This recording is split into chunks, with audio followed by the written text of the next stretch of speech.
मित्रों नमस्कार। पावन ज्योतिष प्रभात यूट्यूब चैनल पर आप सबका स्वागत है। आज का टॉपिक है मित्रों, सूर्य के गोचर द्वारा शुभ अशुभ समय की जानकारी कैसे प्राप्त करें। How to get good time information by the sun's phenomenon. जी हाँ मित्रों, आज का टॉपिक बहुत ही रोचक है, बहुत ही जिज्ञासावर्धक है, बहुत ही प्रेरणादायी है और बहुत ही लाभदायक। आगे बढ़ने से पहले आप सबसे आग्रह है कि अगर अब तक मेरे चैनल को सब्सक्राइब नहीं किए हैं तो नीचे का लाल बटन दबाकर सब्सक्राइब जरूर कर लें, बेल आइकन जरूर दबाएं ताकि वीडियो का प्रत्येक इंफॉर्मेशन नोटिफिकेशन आप तक तत्काल पहुंच जाए। मित्रों को अपने शेयर जरूर करें और सभी दर्शक मित्रों को बहुत बहुत धन्यवाद, हार्दिक शुभकामनाएं। वीडियो को आदि से अंत तक पूरा जरूर देखें ताकि इसके तथ्य को, सार को आप समझ सकें। मित्रों आते हैं मूल पाठ पर, क्योंकि वीडियो लंबा हो जाता है। जैसा कि आप सभी जानते हो कि गोचर पर बहुत कम चर्चा की गई है केपी सिस्टम में। इस नाते बहुत से मित्रों को यह रहता है कि गोचर से केपी का कोई संबंध नहीं। ऐसा नहीं है। देखिए, ज्योतिष के हर अंग प्रत्यंग से केपी का संबंध है और केपी के हर सिस्टम से हमारे ऋषि प्रणीत ज्योतिष का कहीं न कहीं संबंध है। हाँ, ये जरूर है कि बीच में जो कालांतर में गैपिंग है 5000-4000 वर्षों की, इसमें जरूर जो भ्रांतियां पैदा हुई, जो व्यभिचारण हुआ, इसमें कुछ चीजें मिलाई गई, उनको साफ करके, उनका संशोधन करके माननीय स्वर्गीय कृष्णमूर्ति जी ने केपी सिस्टम का निर्माण किया। उस पर ज्यादा बहस न करके हम आते हैं मूल टॉपिक पर। बहुत कई मित्रों ने आग्रह किया था कि सूर्य के गोचर पर पुनः स्पष्ट करें।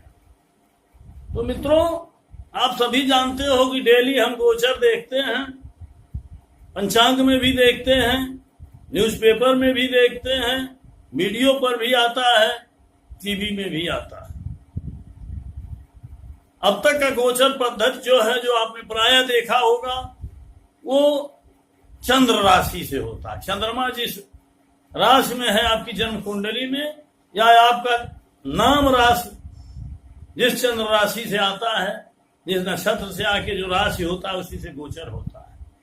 लेकिन हम सर्वथा नवीन पद्धति की तरफ आपको ले जाना चाहते हैं, जिस पर मैंने काफी अभ्यास किया है, अनुभव किया है, शोध। तो मित्रों, यह है केपी लग्न और कस्प चार्ट। हमेशा हमने एक फिगर दिया है प्रत्येक की। गोचर का अध्ययन केवल लग्न कुंडली से किया जाता है, उसका कस्प चार्ट से कोई मतलब नहीं। लग्न कुंडली भी गोचर के लिए पर्याप्त होती है। जैसे मेष लग्न की कुंडली है मित्र, एक चीज जान लीजिए कि गोचर में या इसके पूर्व की ज्योतिष में, जहां से गोचर रिलेटेड है, 3 प्रकार के लग्नों की कल्पना की गई है और उसकी अवधारणा है। एक तो लग्न कुंडली, दूसरी सूर्य कुंडली, तीसरी चंद्र कुंडली। क्योंकि लग्न, सूर्य और चंद्रमा प्रत्यक्ष और परोक्ष रूप से सबसे ज्यादा प्रभावी रहते हैं जातक के जीवन।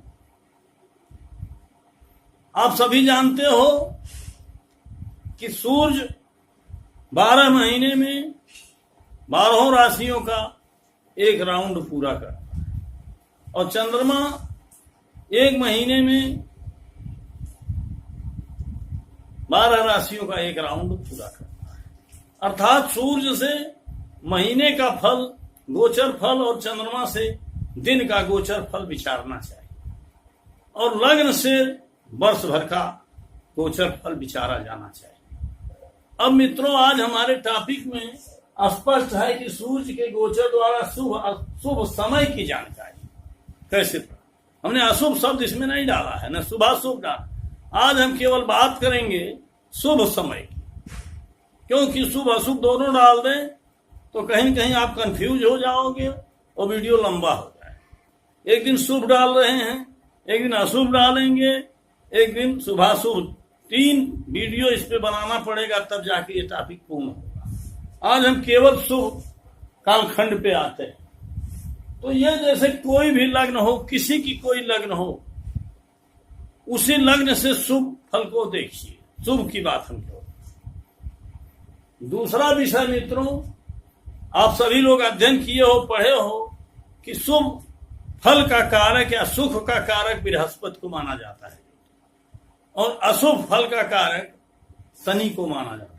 यद्यपि शुभ अशुभ बहुत से ग्रह हैं, लेकिन शनि और बृहस्पति दो ऐसे ग्रह हैं जो ये निश्चित है कि बृहस्पति एक वर्ष में 12 राशियों का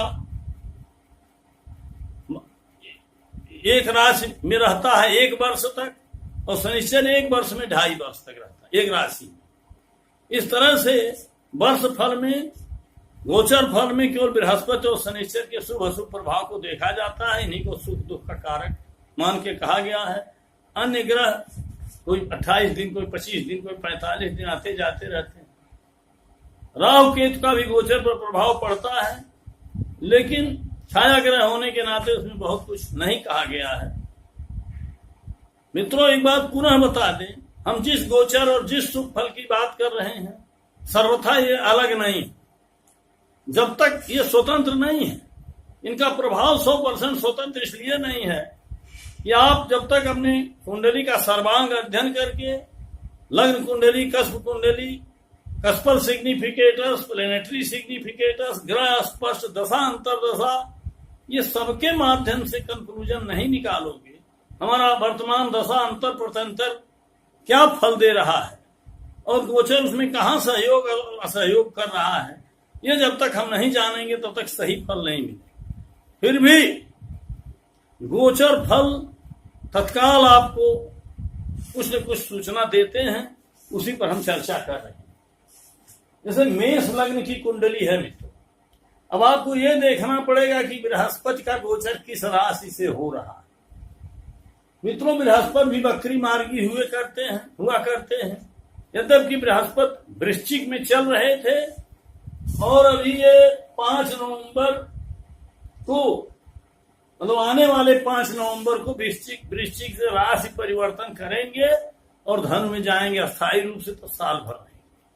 लेकिन बीच में वक्री होने के नाते बृहस्पति महाराज 29 मार्च माने अभी परसों 20:12 पर धनु राशि में आ गए पीछे, और ये 29 अप्रैल तक रहेंगे धनु राशि।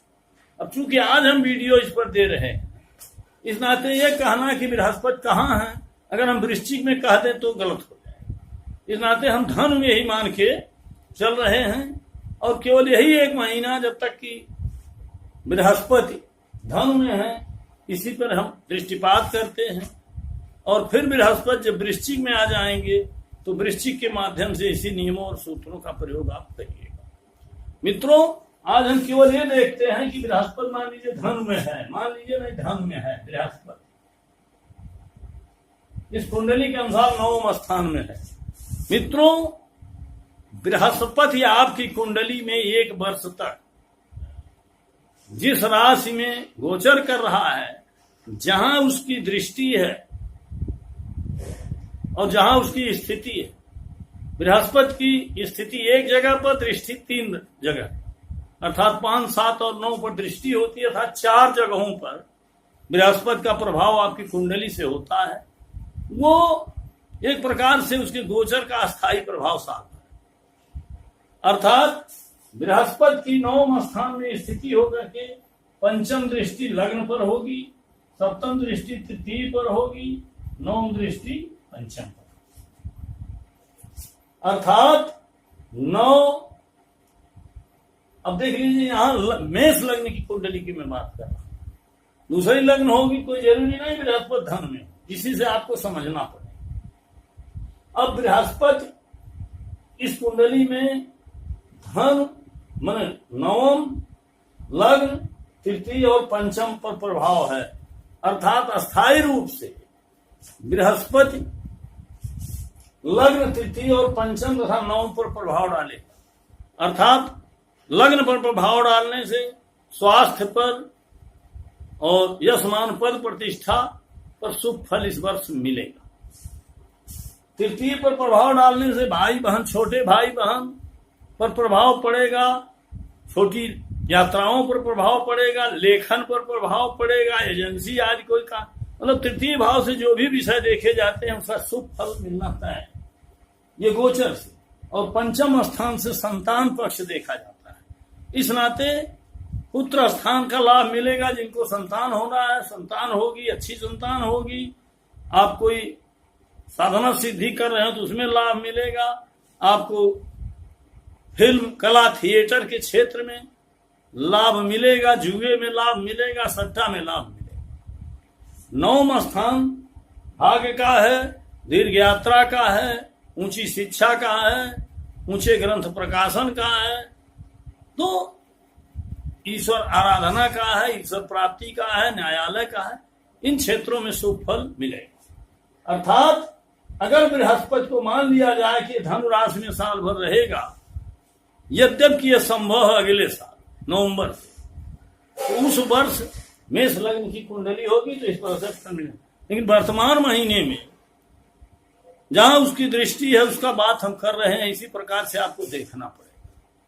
अर्थात मेष लग्न की कुंडली हो और वृष लग्न की कुंडली होगी तो बृहस्पति तो आप दूसरे तरीके से देख लीजिएगा, मिथुन की होगी तो दूसरे से देखिए। जहां जहां बृहस्पति की स्थिति और दृष्टि है जिस भावों पर लग्न के द्वारा, उन्हीं भावों का ही शुभ फल उस वर्ष मिलना है। बृहस्पति जिस राशि में साल भर रहता है, अब उस वर्ष मिलेगा तो सूर्य का की स्थिति द्वारा उस महीने का फल मिल जाए। अर्थात सूर्य का गोचर देख लीजिए, सूर्य के गोचर से हम बता रहे हैं इस महीने का क्या फल होगा। सूर्य का गोचर देख लीजिए, अभी 15 अप्रैल तक मीन राशि में, 15 अप्रैल तक, 14 अप्रैल से 14 मार्च से 15 मार्च से 15 अप्रैल तक मीन राशि में है। अब सूर्य से भी देखना पड़ेगा कि क्या 1, 3, 5, 9 स्थानों पर बृहस्पति की स्थिति या दृष्टि है कि नहीं। अगर सूर्य भी इसको सपोर्ट कर रहा है तो उस महीने में निश्चित रूप से जो लग्न से भाव प्रदर्शित हो रहे हैं 1, 3, 5 और 9, इनका शुभ फल उसी महीने में। अब आप समझ गए होंगे कि मीन में यह है, तो मीन से आप देखिए 1, 2 दूसरे स्थान पर, लग्न पर नहीं है, तीसरे पर नहीं है, 1, 3, 5, अर्थात मीन से 1, 3, 5 और 9वां यहां, इन तीनों स्थानों पर बृहस्पति की दृष्टि नहीं है। अर्थात इस महीने में जो लग्न से संभावित फल है वो नहीं मिलेगा, शुभ फल। तो किस महीने मिलेगा? जब मेष में सूर्य जाएगा। अर्थात मेष लग्न की कुंडली जब है तो मेष, सिंह, धन वालों को जब तक बृहस्पति का गोचर धन में है 1, 3, 5, 9 भावों का शुभ फल मिलेगा। और पुनः जब धन में बृहस्पति आएगा तो उसी महीने में मिलेगा। अब मित्रों, दिन का फल मैं इस नाते नहीं बता रहा हूं कि दिन का फल चंद्रमा से बताएं। चंद्रमा के गोचर से किस दिन मिलेगा वो चीजें हम बताएंगे। आप इसको केवल ध्यान में रखिए कि सूर्य के गोचर, अब सूर्य 15 अप्रैल को मेष राशि में आ जा रहा है और 29 अप्रैल तक बृहस्पति धनु राशि में है।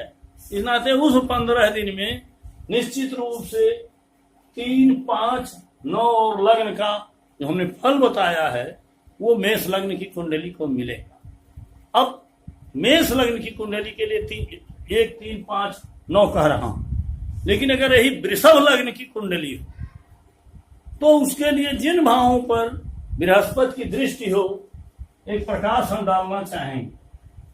मान लीजिए ये वृषभ लग्न की कुंडली है, आप देख लीजिए।